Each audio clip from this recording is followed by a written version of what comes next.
Assalamualaikum viewers, welcome to Urdusy YouTube channel. Like the video, subscribe my channel and press the bell icon to get notified. नाम है wise. Wise नाम के English में spelling बनते हैं WAIZ। Wise नाम का इस्तेमाल लड़कों के नामों में होता है।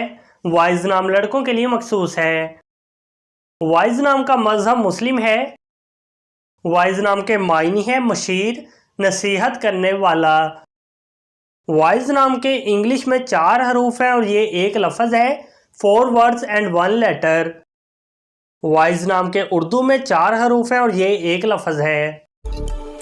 अपने नाम का मीनिंग जानने के लिए कमेंट बॉक्स में लिखिए। चैनल को सब्सक्राइब कीजिए, वीडियो को लाइक और शेयर कीजिए। Thanks for watching.